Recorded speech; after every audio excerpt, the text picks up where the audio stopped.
3월 29일 오늘 하나님의 말씀은 스가랴 10장 말씀입니다. 2절로 3절 말씀. 드라빔들은 허탄한 것을 말하며 복술자는 진실하지 않은 것을 보고 거짓 꿈을 말한즉 그 위로가 헛되므로 백성들이 양같이 유리하며 목자가 없으므로 곤고를 당하나니 내가 목자들에게 노를 바라며 내가 순념소들을 벌하리라. 만군의 여호와가 그 무리 곧 유다 족속을 돌보아 그들을 전쟁의 준마와 같게 하리니 예나 지금이나 마찬가지로 눈에 보이지 않는 하나님을 버리고 눈에 보이는 형상들을 곁에 두고 가까이 하면서 위로를 받고 있습니다. 예전에는 가정의 수호신인 드라빔이었다면 지금은 소유하고 있는 동산, 부동산들이 그렇죠. 이렇게 하나님 나라의 방해가 되는 눈으로 보이는 우상들로 인해 하나님의 진노를 받게 되는 것이죠. 이전에 야곱이 라반의 집에서 20년간 피땀 흘리며 고생하면서 재산을 모아 거부가 되어 가족들을 이끌고 하란을 떠나 가나안 땅으로 돌아가고 있을 때 라헬이 아버지 라반의 집의 수호신인 드라빔을 훔쳐갖고 나왔었죠. 그 후에 야곱의 저주가 임하여 드라빔을 갖고 왔던 라헬이 야곱의 12번째 막내 아들인 베냐민을 낳다가 길거리에서 죽음을 맞았습니다. 무지한 백성들은 이처럼 응답할 능력이 없는 우상들을 섬기다가 하나님의 진노를 받게 되는 것이죠. 또한 어느 시대나 거짓 목자들까지 많이 나타나서 점쟁이들이 점을 치듯이 헛소리들을 하면서 거짓 환상을 보고 임의대로 받은 말들을 하나님으로부터 받았다고 하면서 백성들의 마음을 미혹하는 거짓 위로를 주어 백성들을 길 잃은 양처럼 방황케 하고 고통을 주었습니다. 결국 그것들로부터 위로를 받으려고 했던 이스라엘 백성들은 인간과 교제를 나눌 수 없는 비인격적인 대상들로 인해 허무함과 공허함만 느낄 뿐입니다. 본토로 귀환하여 성전 공사를 시작했지만 사마리아인들에 의해 방해를 받아 착공 후 16년이 지나도록 방치한 성전 공사를 재건하는 일에는 관심도 없는 순념소와 같은 지도자들은 하나님께서 엄히 벌하시는 반면 약물인 유다 백성들을 돌보시고 이스라엘을 전쟁터에 빠른 말처럼 강하게 만드시고 이방의 대적들을 하나님의 능력으로 승리하게 해주시겠다는 소망의 말씀을 전해주시면서 북이스라엘의 소수의 남은 자들까지도 그 구원에 참여하는 축복을 얻게 될 것을 스가랴 선지자를 통해 약속해 주시고 계십니다. 우상 숭배의 죄로 남유다보다 먼저 멸망한 북이스라엘의 소수의 남은 백성들까지도 남유다를 구원하실 때 함께 참여하게 해주시겠다는 약속의 말씀은 신약교회의 이방인 구원 사역을 예표하고 있습니다. 초림 예수 그리스도의 십자가 구원 사역을 선포하기 위해 이방인 사역을 담당했던 유대인들의 전도를 통해 저와 여러분들과 많은 이방인들이 그리스도를 믿음으로써 이 말씀은 완벽하게 성취되었죠. 이제는 다시 오실 예수 그리스도의 공중 강림의 복된 소식을 전파하기 위해 이스라엘을 위해 기도하며 힘껏 도와야 하는 것이에요.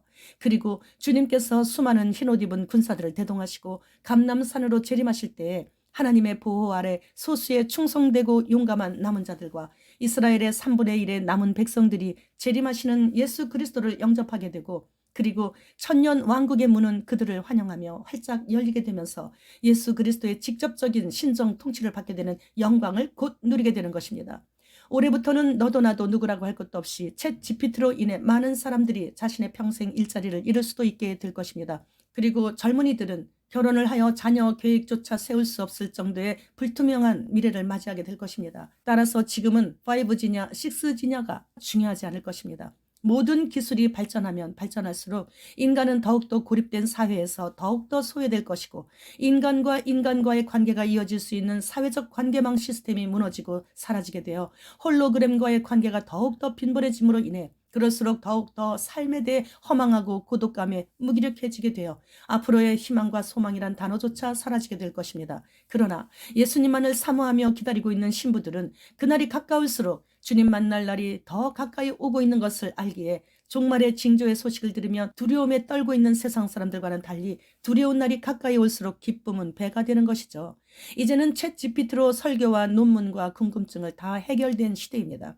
사탄은 마지막으로 하나님의 자리에 또 앉으려고 하고 있죠. 사람의 생각은 오직 하나님만 아시는 거예요. 그런데 그들은 신의 목소리를 개발해서 오래전부터 걸프전의 실전에서 사용하고 있었다고 합니다.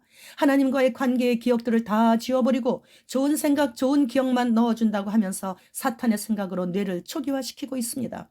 사도 바울이 다메섹 도상에서 말씀하시는 예수님의 목소리를 들었던 것처럼 주변의 다른 사람들은 듣지 못하고 오직 자신의 뇌에서만 들리는 사탄의 목소리를 듣고 그대로 따라하게 하고 있는 가운데 있습니다. 때문에 회개를 할 수 없는 짐승이 되기에 아무리 고통스러워도 결코 예수님을 부르지 못하게 되어 회개를 할 수 없게 되는 것이죠. 현재 회개할 수 없는 유일한 존재는 사탄 마귀뿐입니다. 그런데 2024년 미국 차기 대선의 가장 유력한 대통령 후보가 현직 대통령으로 있을 때 어느 앵커와 인터뷰한 내용을 보면 자신은 죄가 없는 선한 사람이기에 회개를 할 필요가 없다고 말했습니다. 그 순간 그는 자신의 정체를 분명히 노출하였습니다. 지금은 나는 신이다 라고 공포하고 있는 내가 그로라 하는 자들이 너무나 많습니다. 배도는 이미 오래전에 끝났고 올가을부터는 밀 한 대에 10만 원 정도 할 정도로 기근도 올 것이고 짐승 정부의 출발은 시작을 하게 되는 것이죠. 디지털 화폐를 통해 짐승의 표를 받을 수 있는 시스템으로 빛의 속도로 세상의 끝을 향해 달려가고 있습니다. 이제는 불신자들까지도 세상 종말이 온 것을 누가 가르쳐주지 않아도 눈에 훤히 보이게 보고 있는데 배도한 집단에서 종교놀이 하고 있는 교인들은 인도자 소경을 열심히 따라가며 여전히 충성을 다하고 있습니다. 세상 끝날이 다가왔으니 회개하고 돌이키라. 지금이라도 주님을 알게 해달라고 간구하십시오. 천국이 지금 눈에 보이도록 가까이 오고 있습니다. 주님 어서 오시옵소서. 마라나타.